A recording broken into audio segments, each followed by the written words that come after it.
Ce sont des affiches désormais placardées sur les devantures de nombreuses enseignes.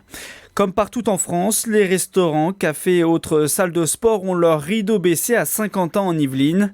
Parmi les derniers commerces encore autorisés à être ouverts, les boulangeries.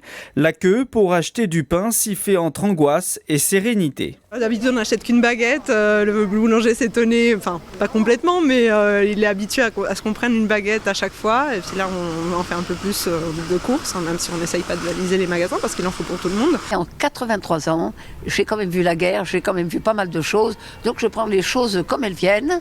Je fais comme tout le monde, j'ai fait quelques réserves de conserve quand même, mais j'en fais pas une maladie. Ouvert aussi les hypermarchés à proximité de la gare de Saint-Quentin en Yvelines, cette grande enseigne a été prise d'assaut. Conséquence, les entrées étaient filtrées en début d'après-midi. Une ruée vers les courses qui avait débuté dès ce week-end après le déclenchement du stade 3 par le gouvernement. Dans ce supermarché de Guyancourt, il était difficile de trouver certaines denrées quelques heures seulement après l'ouverture du magasin. Le rayon pâtes, on l'a rempli hier matin et on commençait à vouloir tout mettre et dès qu'on remplissait, ça partait. Donc on essaye de le remplir une fois par jour parce que sinon, dès qu'on remplit, c'est vide. Donc on essaie de faire profiter le maximum de clients de pâtes et de denrées alimentaires de base en fait, pour servir le plus grand nombre. Nourrir les personnes, mais aussi nourrir les animaux. Les animaleries sont elles aussi autorisées à l'ouverture.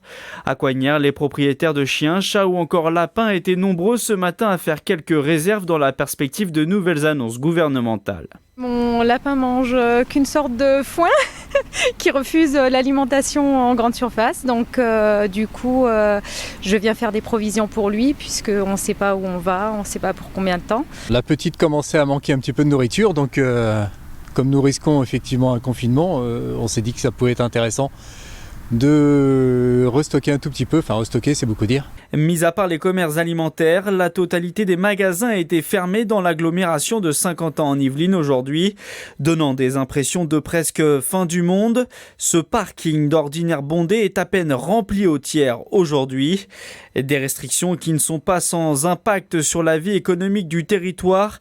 Dans ce bar d'habitude très fréquenté du cœur de l'agglomération, l'ensemble des 20 salariés sont désormais au chômage technique. Priorité le personnel, priorité les fournisseurs, avec peut-être une petite restriction sur les charges locatives, le loyer, les choses comme ça.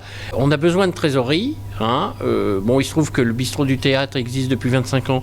On a un peu de réserve, mais ça fond comme neige au soleil. Social, culturel et économique, c'est toute la vie des Saint-Quentinois qui est impactée par la propagation du Covid-19. Une vie au ralenti qui pourrait durer de nombreuses semaines.